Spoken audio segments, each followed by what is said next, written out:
존경하고 사랑하는 종로 구민 여러분, 그리고 김복동 의장님을 비롯한 선배 동료 의원님, 김영종 부청장님, 김강윤 부구청장님을 비롯한 관계 공무원 여러분, 안녕하십니까? 청운효자 사직 교남 무학동 출신 경점순 의원입니다. 벌써 올 한 해도 마지막 회기를 맞이하였습니다. 특히나 근본 제7대 의회 임기 마지막 행정사무감사와 본예산 심사를 하게 되는 정례회를 맞아 더욱 감회가 깊은 것 같습니다. 그러기에 알찬 회기가 될 수 있도록 더욱 분발하고 최선을 다하겠다는 것을 존경하는 종로 구민 여러분께 다짐드리면서 구정 질문을 시작하겠습니다.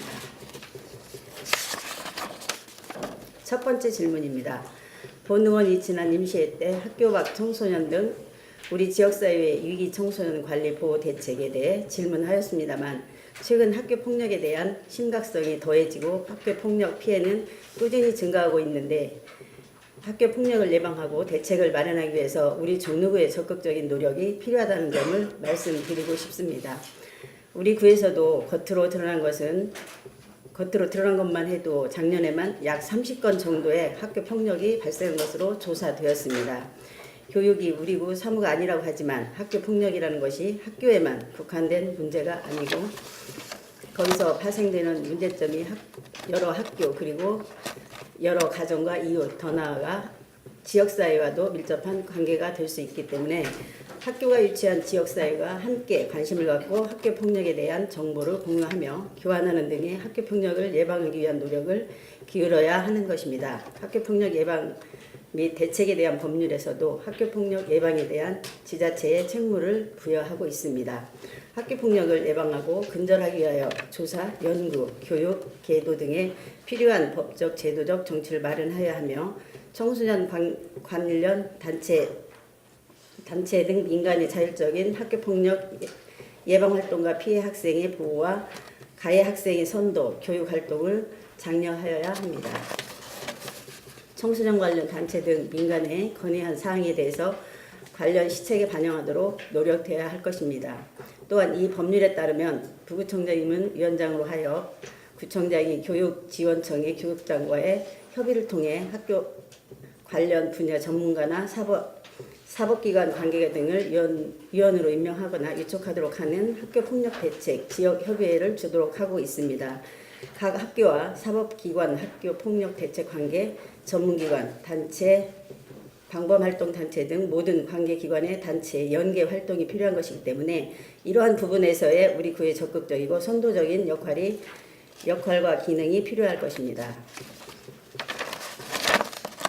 이에 우리 구 학교폭력대책 지역협의회가 법령대로 구성되어 운영하고 있는지, 만약 우리 구 학교폭력대책 지역협의회가 운영되고 있다면 올 한 해 동안 협의회 운영 실적은 어떠한지 밝혀주시기 바라면서 학교폭력이 발생하면 학교만의 문제가 아니라 그 학교 속에 있는 지역사회 전반의 문제가 된다는 심각성을 인식하여 우리 구의 학교폭력 예방에 대한 구체적인 정책 방안이 마련되어야 할 것입니다.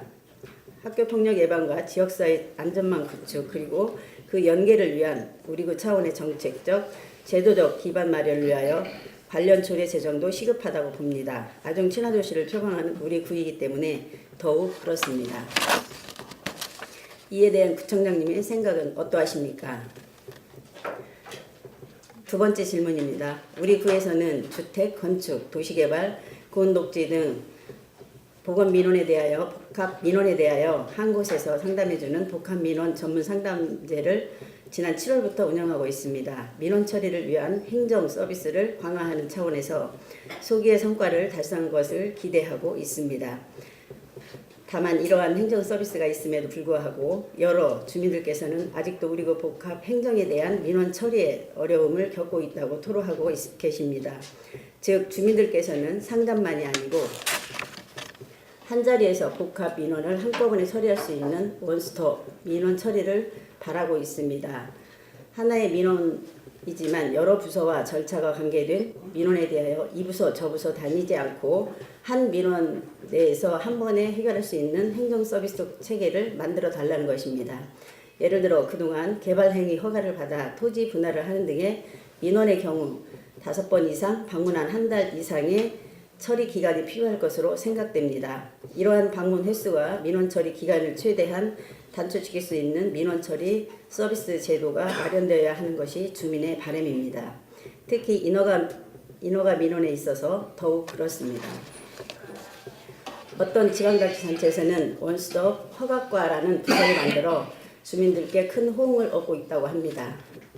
전체 민원의 65%를 3일 이내에 처리하여 올해의 경우 약 65%의 민원을 법정 처리 기한보다 더 빨리 처리했다고 합니다.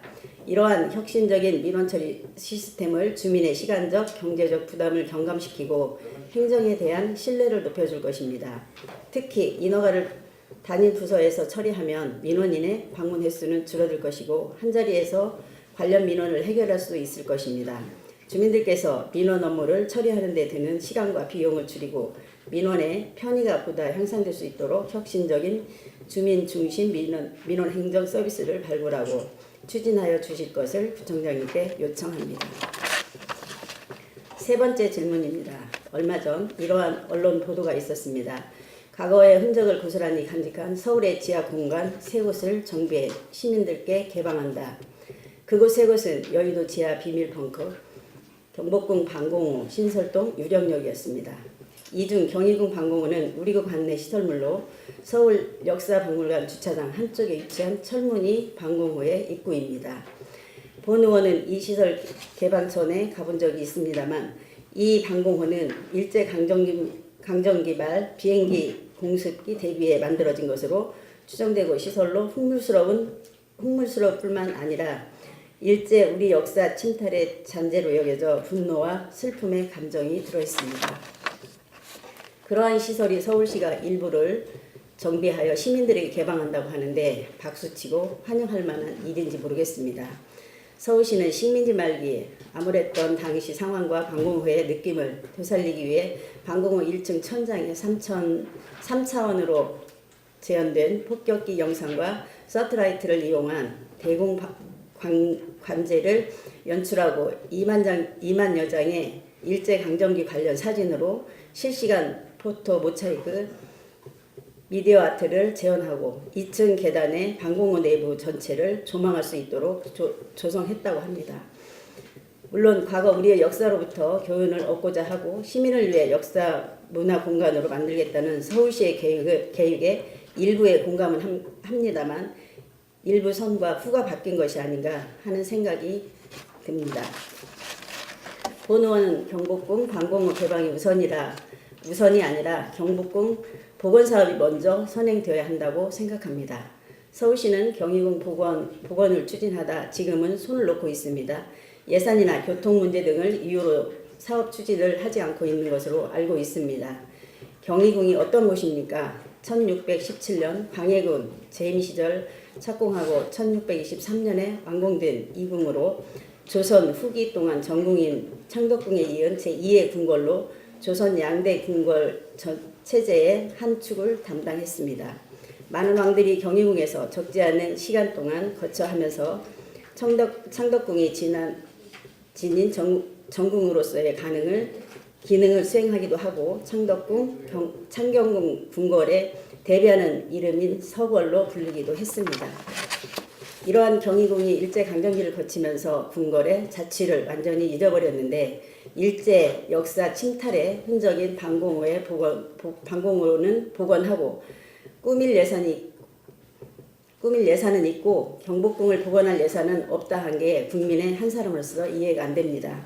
존경하는 구청장님, 경복궁, 창덕궁, 창경궁과 함께 종로구 4대 궁궐 중 하나인 경희궁이 조속히 복원될 수 있도록 서울시의 경희궁 복원사업 추진을 적극 권해하실 의향은 없으십니까?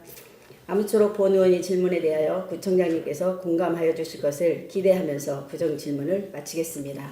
경청해 주셔서 감사합니다.